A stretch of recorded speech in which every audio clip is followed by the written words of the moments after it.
Hello everyone. हाँ जी, हमारी unit चल रही थी P block elements. P block element में लास्ट टाइम हमने किया था physical properties of group 16 elements, जिसमें हमने कैटिनेशन किया था। कैटिनेशन होता था self linkage property of an element, ठीक है। उसमें हमने पढ़ा था कि जो सल्फर की जो कैटिनेशन पावर है वो ज़्यादा होती है ऑक्सीजन से, और down the group catenation power decrease होती रहती है, ठीक है। नेक्स्ट आज हम करते हैं chemical properties of group 16 elements, जैसे oxidation state. Number first, oxidation state.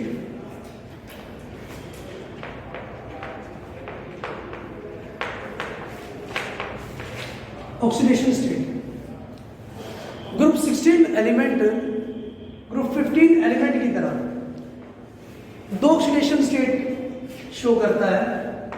दो तरह की ऑक्सीडेशन स्टेट शो करता है, नेगेटिव ऑक्सीडेशन स्टेट और positive oxidation state. Negative oxidation state, negative oxidation state. देखिए, क्योंकि ग्रुप 16 एलिमेंट के पास 6 इलेक्ट्रॉन प्रेजेंट होते हैं, 6 इलेक्ट्रॉन प्रेजेंट होते हैं इसकी वैलेंस शेल में, तो इसका मतलब इनको अपनी ऑक्टेट कंप्लीट करने के लिए 2 और इलेक्ट्रॉन चाहिए, ठीक है। तो इसका मतलब ये 2 इलेक्ट्रॉन क्या करेंगे, गेन करेंगे, ठीक है। 2 इलेक्ट्रॉन गेन करेंगे तो इसका मतलब ये -2 ऑक्सीडेशन स्टेट शो करते हैं, ठीक है। -2 ऑक्सीडेशन स्टेट शो करते हैं। जैसे वाटर है, वाटर मॉलिक्यूल है, इसमें जो ऑक्सीजन है इसकी जो ऑक्सीडेशन स्टेट है वो होगी -2, ठीक है। और अगर -2 ऑक्सीडेशन स्टेट शो करता है तो इसको हम बोलते हैं ऑक्साइड। अगर ऑक्सीजन -2 ऑक्सीडेशन स्टेट शो करता है तो उसको बोलेंगे हम ऑक्साइड, ठीक है। इनकेस H2O2 है, हाइड्रोजन परऑक्साइड जिसको हम बोलते हैं, यहां पर ऑक्सीजन की ऑक्सीडेशन स्टेट है -1, और अगर ऑक्सीजन -1 ऑक्सीडेशन स्टेट शो करता है तो उसको हम बोलेंगे पर ऑक्साइड। और KO2 है, KO2 है, इसमें ऑक्सीजन की ऑक्सीडेशन स्टेट है -1/2। तो इस केस में अगर ऑक्सीडेशन की स्टेट, ऑक्सीजन की ऑक्सीडेशन स्टेट -1/2 है तो इस केस में हम इसको बोलते हैं सुपर ऑक्साइड, ठीक है। इसको हम सुपर ऑक्साइड बोलते हैं। और ऑक्सीजन 0 ऑक्सीडेशन स्टेट भी शो करता है, 0 ऑक्सीडेशन स्टेट शो करेगा, जैसे O2 में या O3 में, ठीक है। 0 ऑक्सीडेशन स्टेट शो करता है। लेकिन as we move down the group, जब भी मैं डाउन द ग्रुप मूव करता हूं तो -2 ऑक्सीडेशन स्टेट डिक्रीज हो जाती है, क्योंकि जो इलेक्ट्रोनेगेटिविटी है एटम्स की वो क्या हो जाएगी, डिक्रीज हो जाएगी। और अगर इलेक्ट्रोनेगेटिविटी डिक्रीज हो जाती है तो इलेक्ट्रॉन को गेन करने की एबिलिटी या इलेक्ट्रॉन को अट्रैक्ट करने की एबिलिटी कम हो जाती है, ठीक है। तो -2 ऑक्सीडेशन स्टेट क्या हो जाएगी, डिक्रीज हो जाएगी, ठीक है। नेक्स्ट है positive oxidation state. Positive oxidation state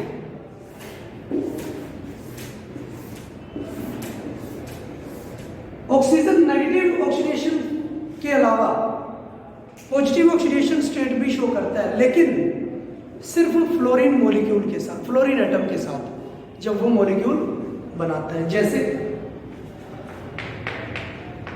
positive oxidation state, जैसे OF2 के केस में, OF2 के केस में ऑक्सीजन की जो ऑक्सीडेशन स्टेट है वो होगी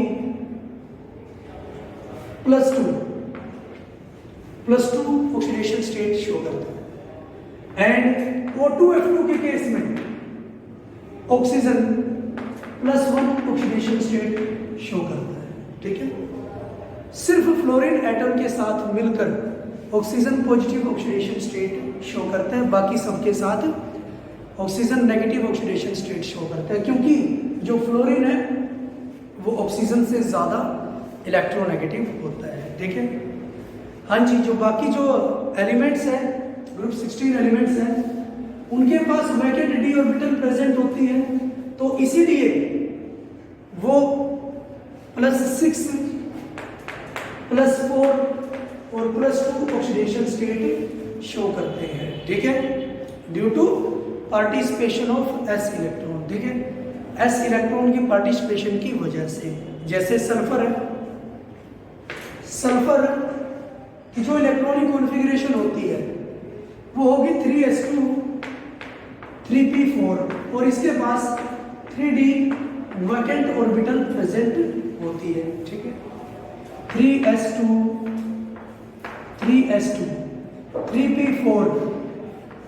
3p4 क्लियर, और इसके पास 3d वैकेंट ऑर्बिटल प्रेजेंट होगी। हाँ जी, क्योंकि इसके पास 2 अनपेयर्ड इलेक्ट्रॉन है, तो इसका मतलब ये क्या शो करेगा, 2 बॉन्ड बना सकता है और +2 ऑक्सीडेशन स्टेट शो करता है। क्लियर, और अगर मैं इसकी एक्साइटेड स्टेट देखता हूं, फर्स्ट एक्साइटेड स्टेट मीन्स एक इलेक्ट्रॉन अगर मैं ट्रांसफर करवाता हूं, एक इलेक्ट्रॉन ट्रांसफर करवाता हूं, हाँ जी, तो ये आ गया मेरे पास 3s2 3p में 3 इलेक्ट्रॉन आ गए। ठीक है, और d में 1 इलेक्ट्रॉन आ गया।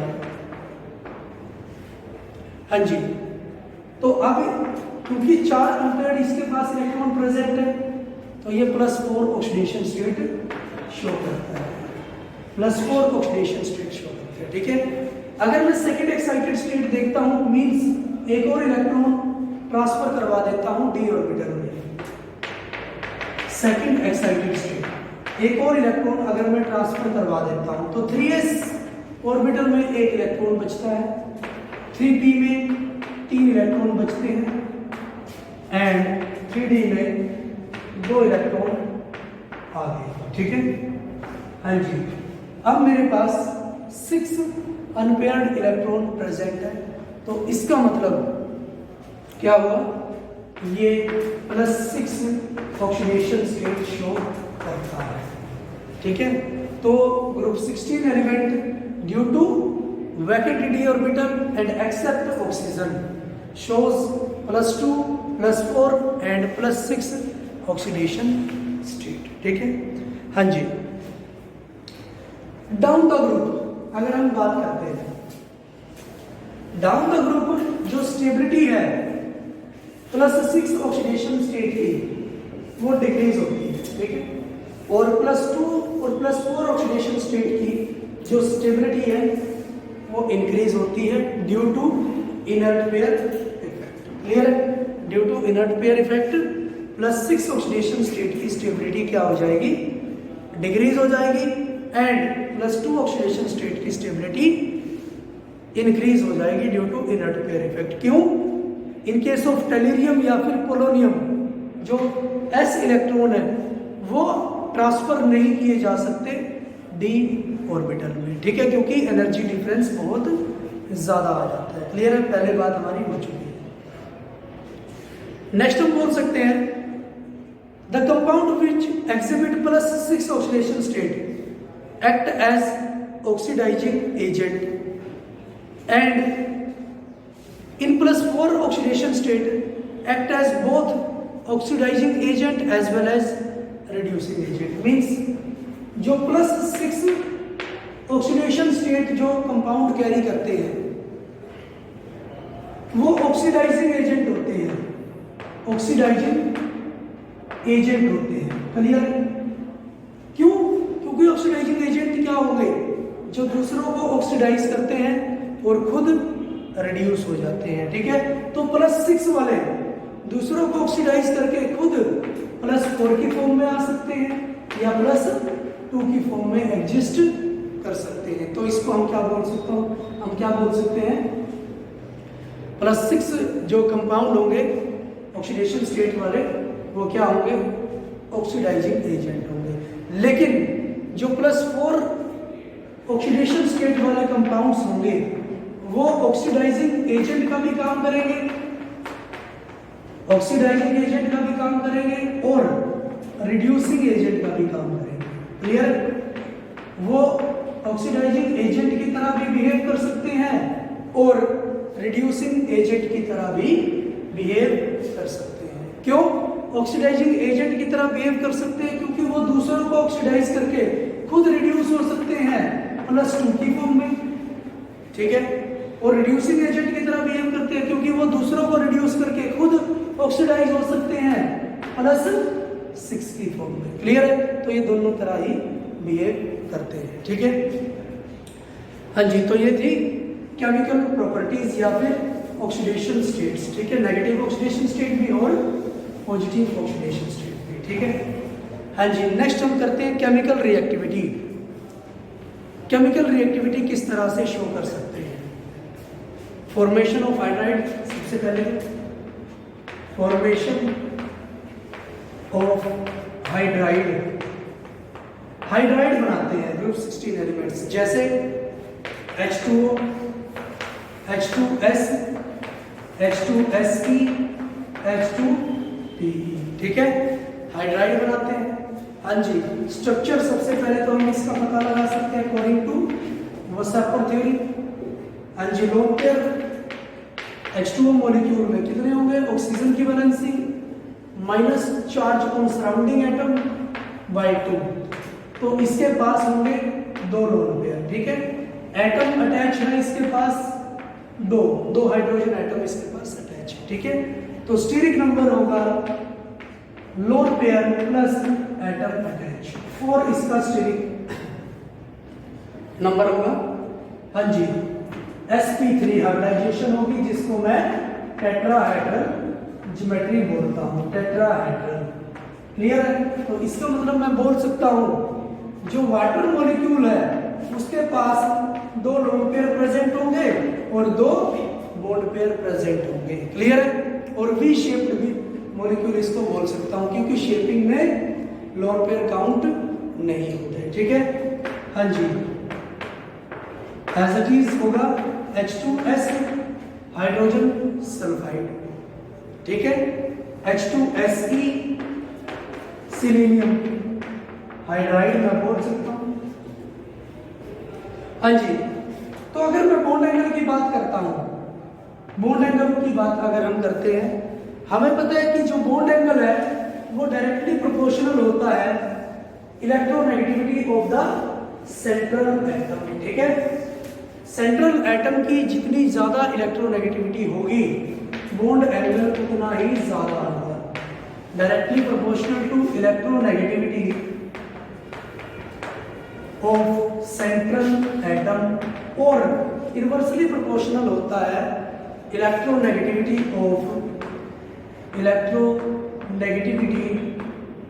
Of surrounding atom. क्लियर है?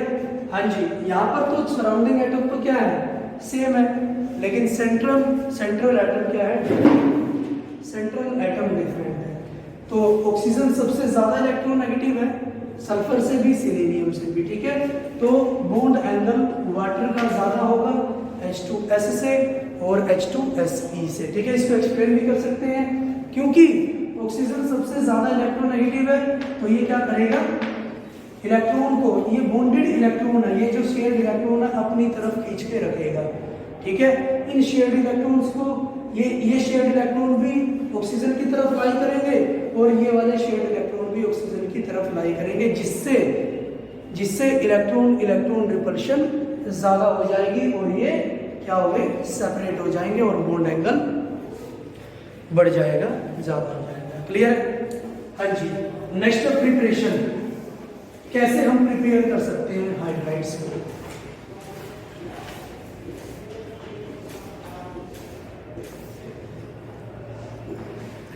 Ferrous sulphide FeS plus hydronium ion 2H3O positive.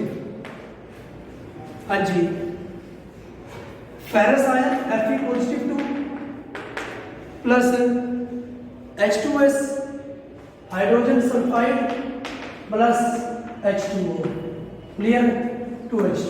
ठीक है, इस तरह से हम इसको प्रिपेयर कर सकते हैं। ठीक है, नेक्स्ट हम बात करते हैं वोलेटिलिटी की। वोलेटिलिटी, कितना ये वेपर की फॉर्म में चेंज हो सकते हैं। ठीक है, या फिर वोलेटिलिटी को हम क्या बोलते हैं, लचीलापन, फ्लेक्सिबिलिटी। वोलेटिलिटी, कितना वोलेटाइल नेचर एग्जिस्ट करते हैं, कितना वेपर की फॉर्म में ये एग्जिस्ट करते हैं। ठीक है, तो हम बोल सकते हैं all the hydride of group 16 are volatile in nature, but volatility decreases as we move down the group in irregular pattern। ठीक है, irregularly down the group क्या होगी, डिक्रीज होती है। ठीक है, जैसे अगर मैं सबसे पहले H2O की बात करता हूँ, H2O की बात करता हूँ, तो इसका मतलब क्या है, वाटर में क्या होगा, हाइड्रोजन बॉन्डिंग प्रेजेंट होगी, या फिर बोल सकते हैं इंटरमोलिकुलर हाइड्रोजन बॉन्डिंग प्रेजेंट होती है। ठीक है, इंटरमोलिकुलर हाइड्रोजन बॉन्डिंग प्रेजेंट होती है। तो अगर इंटरमोलिकुलर हाइड्रोजन बॉन्डिंग प्रेजेंट है तो इसकी वोलेटिलिटी क्या होगी, कम होगी, क्योंकि ये वेपर की फॉर्म में कम एक्सर्ट होगा। ठीक है, क्योंकि स्ट्रॉन्ग बॉन्डिंग है, प्रेजेंट है, बॉन्डिंग नहीं डिसोसिएट होगी, तो इसीलिए कम वोलेटाइल होगा। ठीक है, लेकिन अगर मैं डाउन द ग्रुप बात करता हूं, H2SE, H2SE और H2TE की बात करता हूं डाउन द ग्रुप, मुझे पता है down the group size increase होता है। मैं लिख सकता हूं down the group size increase हो रहा है, down the group size increases, size increase हो रहा है। और अगर साइज इंक्रीज हो रहा है तो इसका मतलब जो वंडरवाल फोर्सेस ऑफ अट्रैक्शन है उसका मैग्नीट्यूड भी ज्यादा बढ़ रहा है। Magnitude of van der Waals forces increase हो रहा है। ठीक है, अगर वंडरवाल फोर्सेस का मैग्नीट्यूड बढ़ रहा है तो इसका मतलब जो उसकी वोलेटिलिटी है वो क्या हो रही है, डिक्रीज हो रही है। ठीक है, वोलेटिलिटी डिक्रीज हो रही है, या मैं बोल सकता हूं वोलेटाइल नेचर डिक्रीज हो जाएगा। क्लियर? तो एग्जैक्ट जो इसका ऑर्डर होगा, ठीक है, क्योंकि हाइड्रोजन बॉन्डिंग होती है वाटर में तो वो सबसे कम वोलेटाइल होगा। क्लियर? सबसे ज्यादा वोलेटाइल होगा H2S, क्योंकि इसका साइज भी कम है और इसके पास वंडरवाल फोर्सेस भी कम होगी। ठीक है, H2S, उसके बाद H2SE, देन H2TE। क्लियर? ये इसका एग्जैक्ट ऑर्डर आ जाएगा। ठीक है, वोलेटिलिटी का। नेक्स्ट हम बात करते हैं एसिडिक करैक्टर। एसिडिक करैक्टर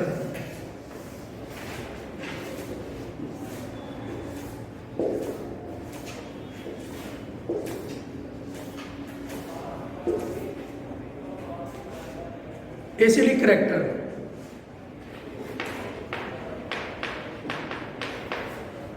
देखिए, जो ग्रुप 16 एलिमेंट है मैं इनको लिख सकता हूं H2E। E means element of group 16। Clear है? हाँ जी, एक्वस फॉर्म में जब मैं इसको लेके आता हूं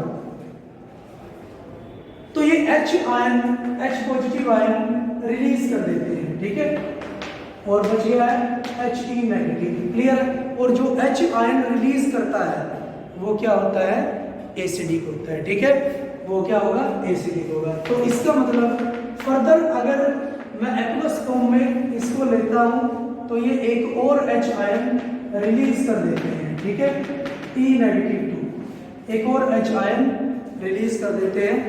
तो इसका मतलब क्या हो गया, ये क्या होगा, डाई बेसिक होगा, या फिर मैं बोल सकता हूं ये डाइप्रोटिक एसिड होगा, डाइप्रोटिक एसिड, या फिर मैं बोल सकता हूं डाई बेसिक इन नेचर, ठीक है, क्योंकि 2 H आयन रिमूव करता है इसलिए मैं इसको डाइप्रोटिक बोल सकता हूं, ठीक है।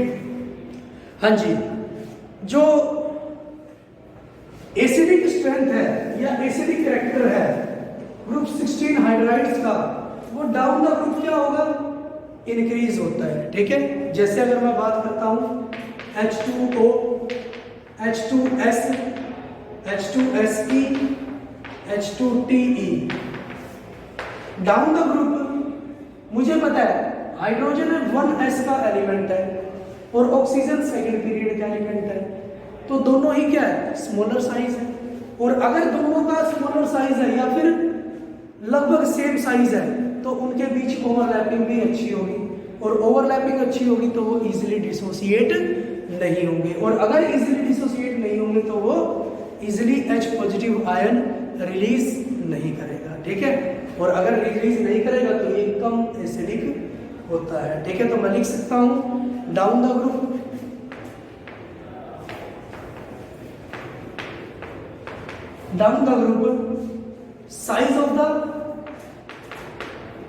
size of group 16 element increases, size increase होगा ग्रुप 16 एलिमेंट से, साइज इंक्रीज होगा तो हाइड्रोजन आयन के साथ या हाइड्राइड आयन के साथ उनकी जो ओवरलैपिंग है वो भी क्या होगी, कम हो जाएगी। तो ओवरलैपिंग बिटवीन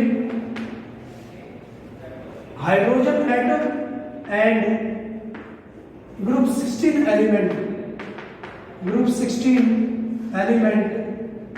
डिक्रीजेस, क्लियर है।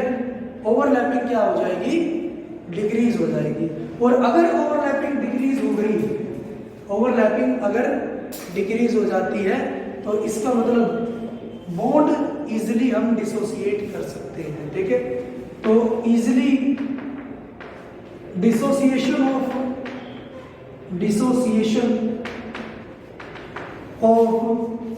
EH bond takes place, clear है। इजिली EH बॉन्ड टूट जाएगी, क्लियर है। और हाईली एसिडिक इन नेचर, तो एसिडिक कैरेक्टर क्या हो जाएगा, हाई हो जाएगा या बढ़ जाएगा, हाईली एसिडिक इन नेचर, ठीक है। तो मैं बोल सकता हूं कि down the group acidic character क्या हो जाता है, ज्यादा हो जाता है, ठीक है। तो इसी तरह से इसकी ग्रुप 16 हाइड्राइड की जो प्रॉपर्टीज है हम कंटिन्यू रखेंगे। आज के लिए इतना ही। Thank you for cooperation.